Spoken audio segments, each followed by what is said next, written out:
Selamat merayakan Natal, ya. Semoga Natal ini betul-betul membawa dampak yang luar biasa buat saudara. Tema kita The Bridge, jembatan, kita mau bahas itu. Sepanjang bulan ini kita sudah bahas Yesus sebagai Raja dan nyambung sekali dengan tema ini. Sebelumnya saya mau tanya siapa yang datang tempat ini untuk mendoakan Argentina juara, bisa angkat tangan saudara? Oke, luar biasa, kita satu CS ya Pak, luar biasa. Ada yang Perancis? Jangan. Atau ada yang mungkin datang ke sini setahun sekali, suruh merayakan Natal saja dan selebihnya suruh tidak pernah ke gereja, bisa angkat tangan? Nggak usah ya, tapi saya tadi ketemu di lift waktu saya kebaktian 1, saya ngobrol dan ternyata ke gereja cuma Natal. Nanti saya mau cerita sama saudara, saya mau ajak saudara merenungkan sesuatu. The bridge, jembatan. Segala sesuatu dalam hidup kita itu perlu jembatan, semua hal. Bukan cuma untuk nyebrang jalan jembatan itu, tapi juga untuk membangun hubungan dengan orang tua, dengan pasangan, dengan partner, dengan mertua apalagi, dengan rekan kerja, supplier dalam pekerjaan. Kita perlu jembatan yang bisa membuat kita berkomunikasi dengan baik.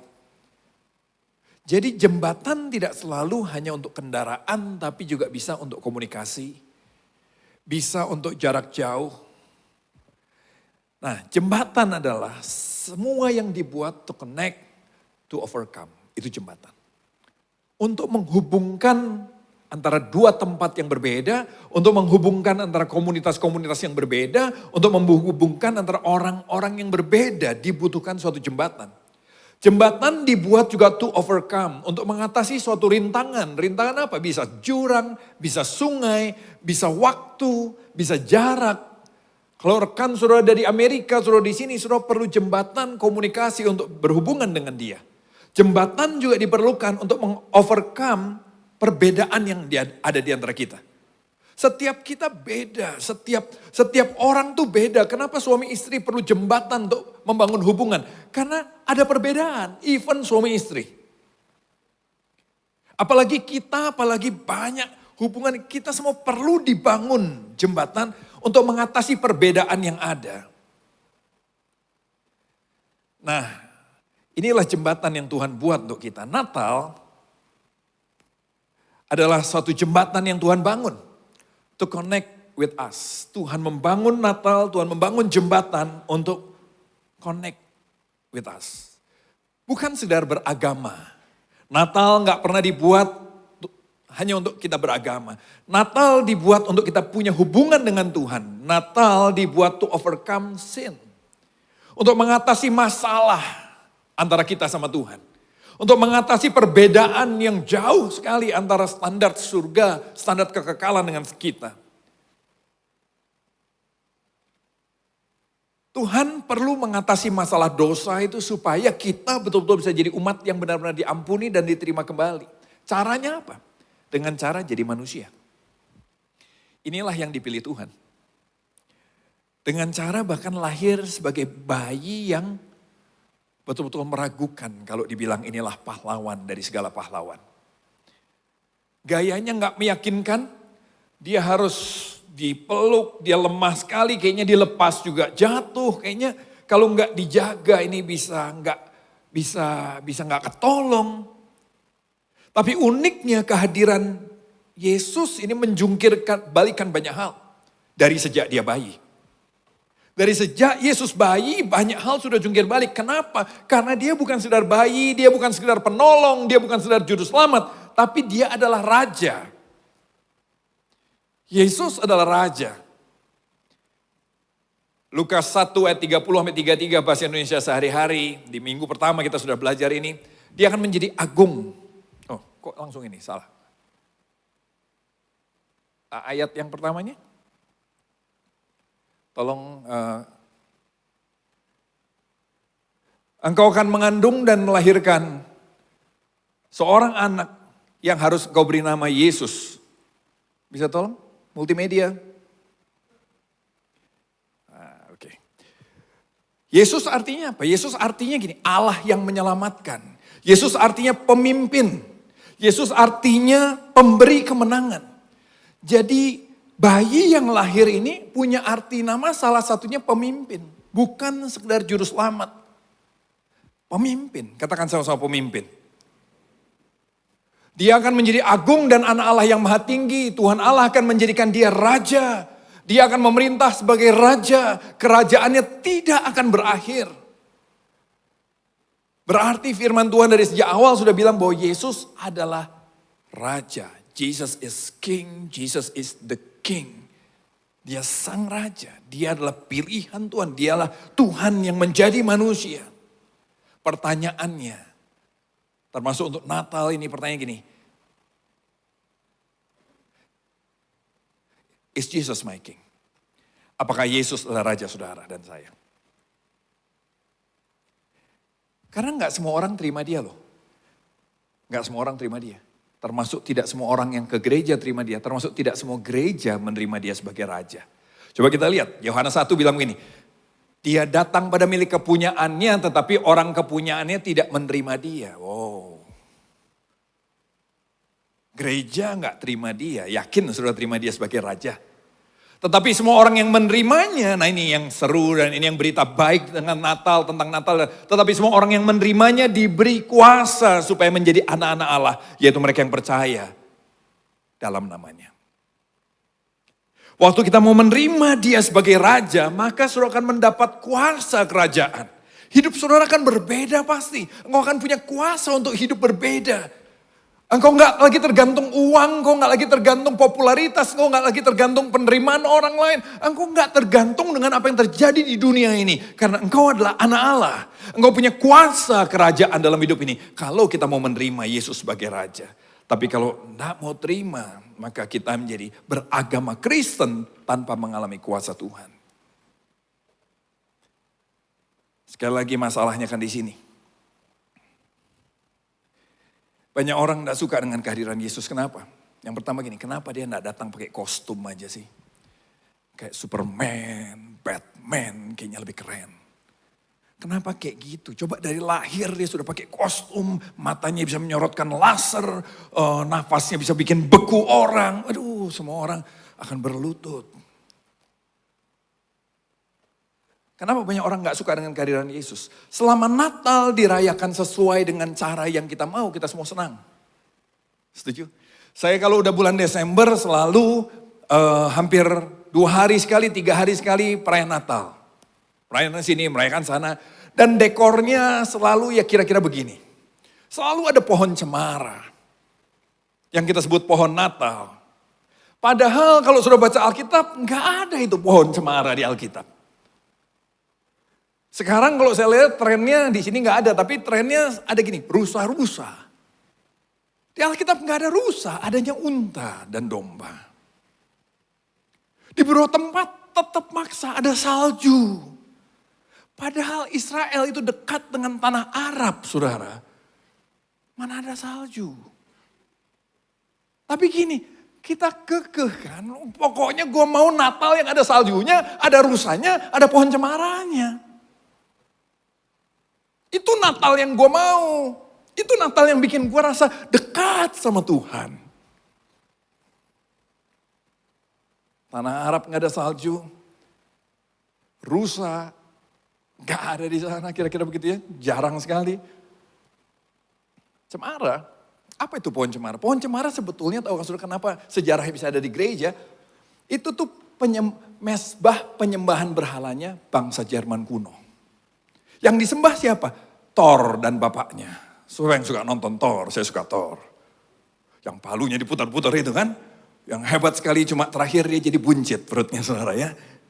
Thor itu terlalu banyak minum bir katanya begitu. Di film yang terakhir. Tapi ini adalah mesbah penyembahan berhala kepada Thor dan bapaknya. Kenapa ada hadiah-hadiah di bawah? Itu adalah persembahan kepada Dewa Langit. Bapaknya Thor. Kok bisa ada di gereja? Waktu bangsa Jerman mulai diinjili, mulai dijangkau, mereka susah diajak ke gereja. Mungkin cuma mau setahun sekali, kira-kira begitu ya. Nah, kalau Natal aja mungkin. Lalu apa?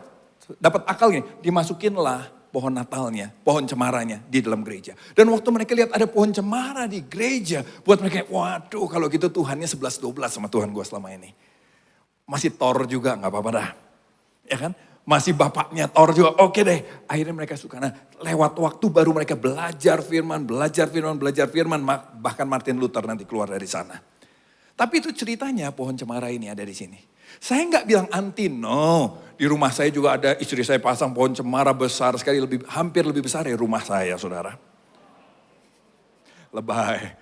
Dan Natal di rumah saya sudah mulai dari bulan Desember. Mulai dari November maksud saya. November suasana Natal udah dihias-hias November. Nanti dibongkar Maret kira-kira. Panjang. Tapi gini, sekali lagi lihat. Kita kekeh sekali Natal yang kita sukai yang ada gini. Nggak peduli pokoknya yang penting ada pohonnya ada gini. Perhatikan sekali lagi saya ulang. Selama Natal kita buat seperti yang kita mau, kita semua suka. Tapi waktu Natal bicara Yesus benar-benar hadir dalam hidup kita, maka kehadiran Yesus akan membuat kita mulai berhadapan dengan berhala kita masing-masing. Apa itu berhala? Saya rasa saudara sudah sering mendengarnya. Berhala adalah sesuatu yang kita cintai lebih daripada kita mencintai Tuhan. Berhala bisa dosa, bisa hobi, bisa barang, bisa orang, bisa apa saja, bisa pujian, bisa apa saja yang kita nggak mau lepaskan. Bahkan mau pilih Tuhan atau itu berat buat kita. Nyabutnya susah. Kenapa itu sudah jadi berhala dalam hidup kita.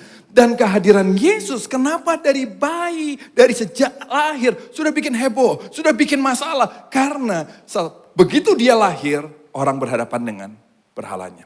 Salah satunya Herodes. Minggu pertama kita bahas Matius 2. Ketika Raja Herodes mendengar hal itu, mendengar cerita Natal, mendengar berita lahirnya sang raja. Maka terkejutlah dia, terrified, troubled, disturbed, terganggu, marah terjemahannya. Dia dan seluruh Yerusalem. Semua gelisah, semua bingung. Kenapa? Herodes adalah raja yang hebat. Herodes adalah orang yang membangun bait Allah. Karena bait Allah Salomo sudah hancur, dia yang membangun bait Allah. Dia suka dengan ide tentang Mesias, dia tahu itu. Dia suka tentang ide tentang raja, segala raja yang akan datang untuk menyelamatkan dunia. Dia tahu tentang ide tentang juru selamat yang akan menyelamatkan umatnya. Dia suka itu, tapi waktu segala raja itu datang di masa pemerintahannya, ceritanya Natal tidak lagi jadi menyenangkan buat dia. Kalau generasi depan oke lah. Kalau ini, tapi kalau pas gue memerintah, jangan dong. Gue kan udah biasa memimpin, sekarang gue harus dipimpin. Gitu. Gue kan udah biasa nyuruh-nyuruh, sekarang gue harus belajar taat. Gitu. Buat dia, kenapa datangnya pas gue jadi raja? Berhalanya adalah kekuasaannya. Kedatangan raja, segala raja di masa pemerintahannya membuat Herodes gelisah dengan berhalanya. Natal gak pernah menyenangkan buat Herodes. Akhirnya Herodes, seorang pembangun bait Allah, berusaha menyingkirkan Allah. Kita juga semua sama punya berhalanya masing-masing. Sekali lagi, selama Natal seperti yang kita mau, kita suka. Tapi kalau Natal sudah mulai menyentuh berhala kita, belum tentu kita suka. Kita semua punya sosok superhero, lihat ini. Kenapa kita punya berhala? Kita semua punya sosok superhero masing-masing, dan ini dia. Ini adalah superhero yang disurvei, ternyata paling populer ini. Iron Man gak terlalu termasuk, saudara. Ini orang-orangnya, ini tokoh-tokohnya. Ada yang suka dengan yang ijo-ijo, ya kan. Gede, marah, kalau marah gak ada yang bisa lawan, gitu. Ada yang suka kalau dia bisa kayak laba-laba, ya kan. Ada yang suka kalau Batman gitu ya, Superman. Kenapa beda-beda? Lihat ini, kita tuh punya ide tentang superhero kita masing-masing. Sukanya masing-masing, gimana gue? Itu dia, idenya nangkep saudara. Kenapa ada banyak superhero macam-macam? Karena gimana gue? Nah pertanyaannya apakah segala raja yang lahir di palungan seperti ini, cocok gak di hati saudara? Dia gak hijau loh. Dia gak lahir langsung keluar laser merah, enggak loh.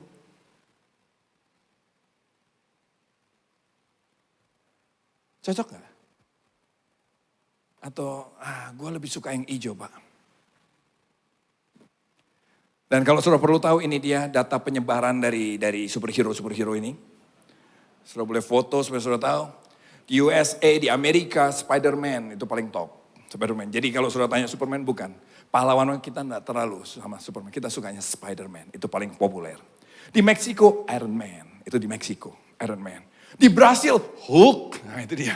Brasil, nggak tahu kenapa Hulk. Makanya pemain bolanya ada yang namanya Hulk juga. Rusia, Wonder Woman. Beda-beda kan? Kapten Amerika di Rusia nggak terlalu laku. Wonder Woman laku. India, Wanda. Kenapa Wanda? Mungkin karena kekerasan seksual buat wanita paling banyak di India. Di dunia ini. Jadi mungkin mereka berharap ada sosok Wanda. Perempuan yang superhero, nggak bisa dilawan siapa-siapa. Indonesia, Superman. China, nggak ada abu-abu tuh. Mungkin karena Sun Gokong. Tapi saya mau tanya, di hati saudara, siapa superhero-nya? Apakah Yesus superhero-nya di hati kita? Apakah dia most popular hero di hati saudara? Halo?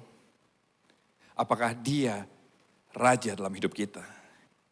Is he my king? Nah inilah yang perlu kita ubah. Saya harap tahun depan kalau sudah di CLCC maka yuk kita berubah kekristenan. Kekristenan kita yang harus dirubah. Bahwa begini loh, kekristenan bukan it's about me. Saya suka yang hijau Pak, saya suka yang bukan. It's not about me, it's all about God. Kalau Tuhan pilih cara begini, yaitu cara dia. Buat saya cara ini gak masuk akal, buat saya gini loh. Udah gak perlu pakai bayi-bayi lah. Langsung turun dari langit, sat. Pakai sayap. Ya kan? Kekar. Langsung dunia semua berlutut. It's my idea. Itu yang saya pikir tentang Tuhan seharusnya. Tapi Tuhan bilang, aku gak mau jalanin seperti idemu. It's not about you. It's all about God. Dia pilih begini. Dia pilih begini. Ini aja udah mengusik cara kita percaya. Setuju enggak? Tapi lihat, gak semua suka menerima Natal seperti ini. Makanya diganti sama Santa Claus, rusa.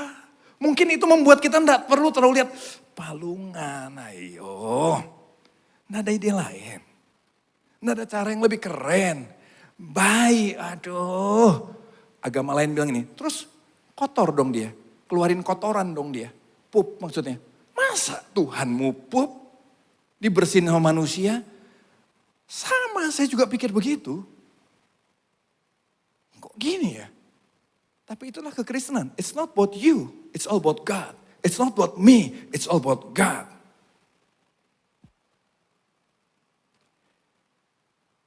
Natal adalah sebuah jembatan yang Tuhan bangun sama kita. Amin. Natal adalah jembatan untuk memulihkan hubungan saudara dengan Tuhan. Ada ciri-ciri jembatan. Yang pertama, jembatan yang efektif itu harus jembatan yang jelas dari mana ke mana. Itu jembatan yang efektif. Dari mana ke mana. Saudara naik jembatan layang di Bandung, saudara kan tahu mau kemana. Makanya saudara naik layang itu kan. Ya kan? Saudara nggak pergi dari Pastur mau ke Kopo naik jembatan layang. Ya salah arah saudara. Saudara harus tahu dari mana ke mana. Nah jembatan yang dibangun di Natal yang kita rayakan ini adalah dari God to us. Itu us, bukan US. Oke, kalau US itu Marvel, semua superhero lahir di Amerika. Kalau ini us, dari Tuhan kepada kita. Jembatan yang efektif, ciri yang kedua adalah dia harus nyampe dari ujung yang satu ke ujung yang lain. Nah, saudara mesti tahu Natal ini bicara apa? Yang pertama, New King, itu yang Herodes tadi tahu. New King. Kalau begitu ujung yang satu kalau saudara mau menerima raja, saudara harus belajar gini, menundukkan diri, submission. Itu yang Herodes sadar bahwa gini, rajanya datang sekarang berarti gue harus submit myself. Saya harus menundukkan diri saya dong. Dan itu bukan ide yang bagus buat Herodes. Saya enggak tahu itu ide-ide yang bagus enggak buat saudara.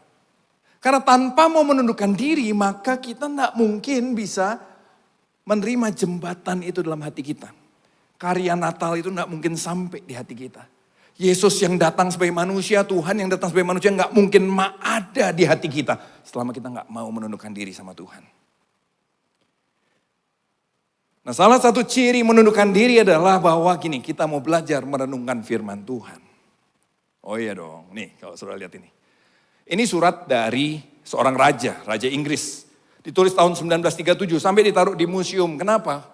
Karena sederhana cuma memo tapi ada logonya di atas dan ditulis langsung oleh rajanya. Dan itu berharga sekali buat orang Inggris, disimpan jadi kenang-kenangan.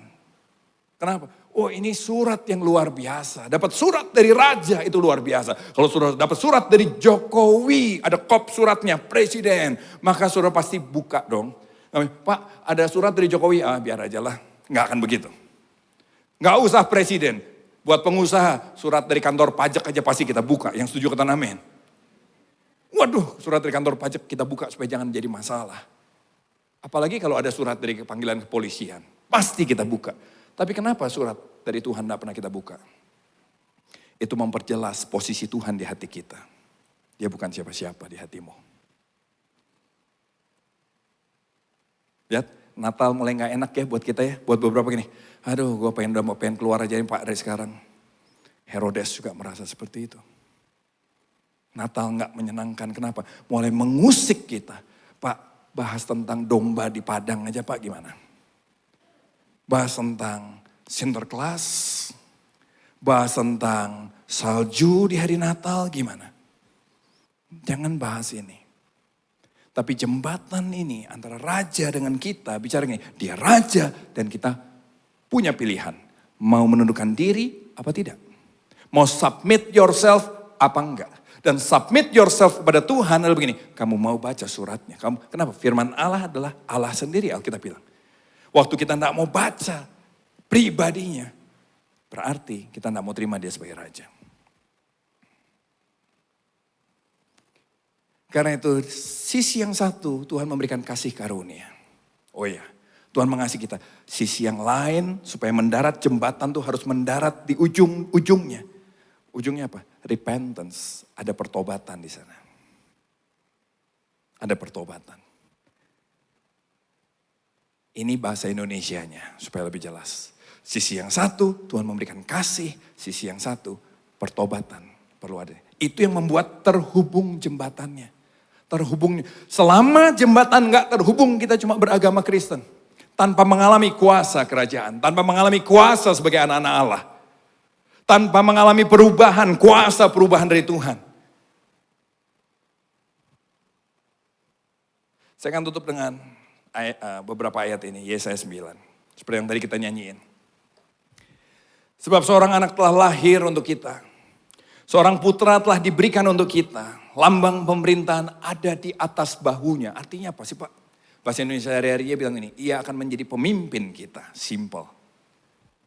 Jadi dari sejak Yesaya, dari sejak dulu sudah dibilang nih. Kalau Tuhan datang dia akan jadi pemimpin kita. Dan untuk orang-orang yang menerima leadership dari Tuhan, orang-orang yang menerima kepemimpinan dari Raja ini, maka dia akan menyebut nama anak itu, nama bayi itu, nama Yesus. Disebut orang apa? Penasehat ajaib. Allah yang perkasa. Bapa yang kekal. Raja damai. Penasehat ajaib. Kenapa dibilang penasehat ajaib? Karena kalau kita menerima dia sebagai Raja dalam hidup kita, yang tadi ditandai dengan mau merenungkan firman, yang tadi ditandai dengan pertobatan, maka kita akan menerima bimbingan dari dia. Dia akan membimbing kita selalu, yang setuju kata amin. Makanya kalau kita menerima Yesus sebagai Raja, ini yang akan terjadi, membimbing penasihat ajaib itu apa? Dosa dan berhala akan jelas terlihat buat kita. Orang yang sudah menerima Yesus betul-betul dalam hidupnya, nggak mungkin nggak jelas lihat dosa, nggak mungkin. Karena kasih karunia itu akan membuat kita selalu sadar akan dosa. Saya bertobat kelas 3 SMA, 3 bulan sebelum lulus. Saya bertobat dan mengalami kasih Tuhan yang luar biasa. Kasih Tuhan yang saya hindari selama itu, kasih Tuhan yang saya pikir saya tidak suka. Saya susah percaya dia sebagai Tuhan, tapi bisa terima tiba-tiba. 3 hari kemudian Saya bersaksi sama teman saya yang sampai hari ini jadi rekan bisnis saya, partner bisnis saya. Saya bilang, hey, terima, gue salah selama ini. Gue bilang jangan ikut Tuhan toh, jangan sungguh-sungguh sama Tuhan, gak usah, yang penting beragama. Tapi ternyata Tuhan luar biasa. Sambil saya bersaksi, masuklah guru kimia kami. Sudah almarhum. Begitu masuk dia, ujian mendadak. Waduh, ujian mendadak. Kimia organik pula. Saya punya banyak kelemahan, tapi kelemahan saya paling besar adalah kimia organik, saudara. Waduh, itu gak bisa. 5 soal, saya putar, gak keluar jawabannya, saudara. Teman saya 5 soal, dia jawab semua. Karena teman saya itu otaknya encer banget. Gini dikit tumpah otaknya, saudara. Waktu saya lihat dia terjawab semua, sementara saya enggak. Saya punya, pinjam ya dalam nama Yesus. Salin semua dan saudara tahu nilai saya berapa? 100. Saya pulang dengan nilai 100, berikan tepuk tangan buat Tuhan. Nilai saya 100. Tapi setelah saya terima Yesus sebagai Raja, saya tahu itu enggak benar. Sama seperti saudara enggak mau tepuk tangan kan? Kenapa? Apa yang ditepukin Pak? Lihat, kasih karunia akan membuat dosa terlihat jelas. Kasih karunia akan membuat berhala kita terlihat jelas. Orang yang sudah menerima Yesus sebagai Tuhan, orang yang menerima kasih karunia, nah mungkin gak sadar, pasti sadar. Soal bertobat perlu waktu, ya. Soal tidak langsung sempurna, ya. Tapi terlihat jelas, itu bagian dari anugerah Tuhan. Dan pertobatan menjadi sesuatu yang tidak bisa dihindari. Saya pulang, gak bisa, saya tetap, saya 100, wah terima kasih Tuhan, bersyukur, berlutut. Oh terima kasih Tuhan, saya dapat 100. Gak bisa berdoa Pak. Gak bisa berdoa. Mana Alkitab bilang tanpa kekudusan tidak ada yang bisa melihat Allah, itu benar. Coba umpetin dosa, mana bisa menikmati doa lagi? Ke gereja masih bisa, pelayanan masih bisa, khotbah masih bisa. Menikmati Tuhan, no way. Jadi saya bertobat dengan angka 100 saya. Dan itulah nyontek terakhir saya, saudara. Itu nyontek terakhir saya. Pertobatan menjadi sesuatu yang tidak bisa kita hindari. Paulus bunuhin, tangkepin murid-murid Tuhan. Membabi buta.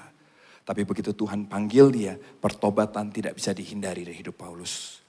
Indonesia punya nama Yusuf Roni. Seorang pendeta yang sudah sangat tua sih sekarang. Tapi waktu saya baru bertobat, saya pelajari dia banget. Kenapa?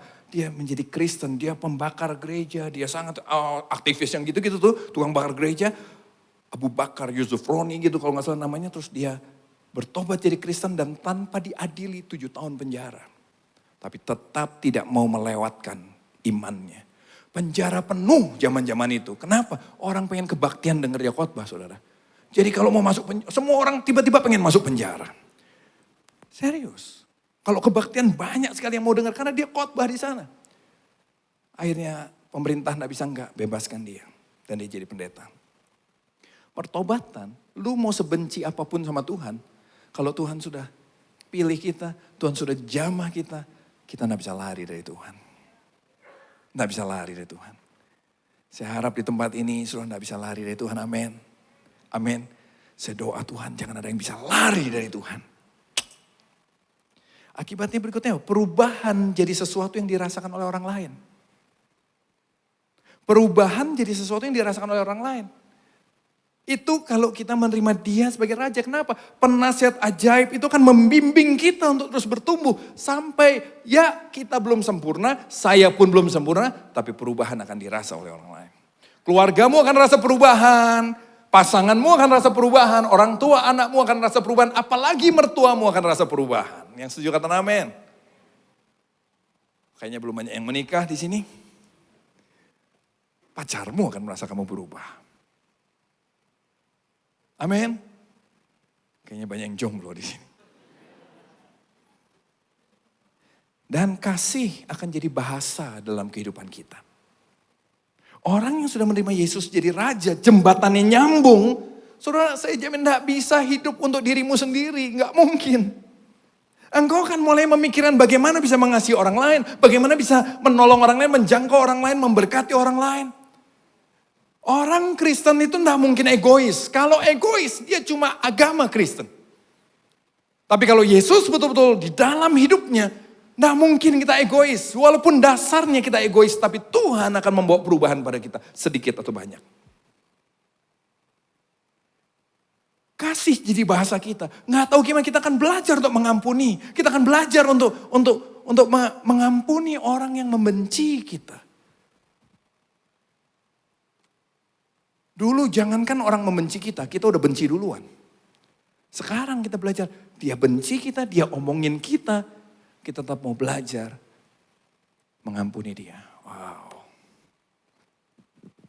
Itu kuasa kerajaan. Kok bisa Pak? Itu kuasa kerajaan. Kita mulai punya prinsip yang berbeda. Orang bilang hidup cuma satu kali, ayo kita enjoy our life. Kita bilang, kok gak bisa ya? Hidup adalah milik Tuhan. Hidupku milik Tuhan, aku pengen memuliakan Tuhan lewat hidupku. Itu kuasa kerajaan.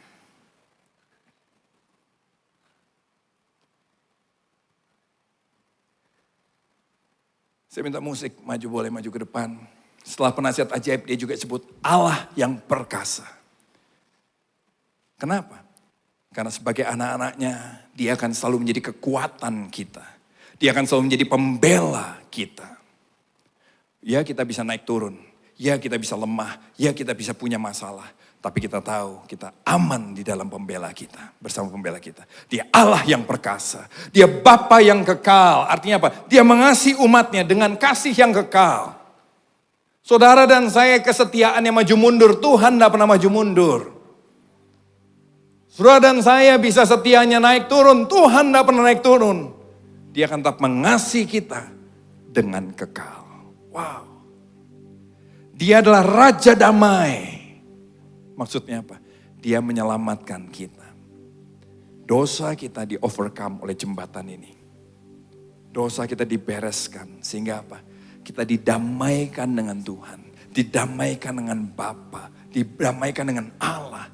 Sehingga kita beroleh pengampunan. Itu yang membuat apa? Damai yang sejati dalam hidup kita. Uang boleh ada, boleh banyak, boleh berkurang. Damai Allah akan yang melampaui segala akal tetap akan memerintah dalam hidup saudara dan saya. Teman boleh baik, boleh jahat. Tapi kita tahu di dalam Tuhan kita punya damai yang kekal. Amin.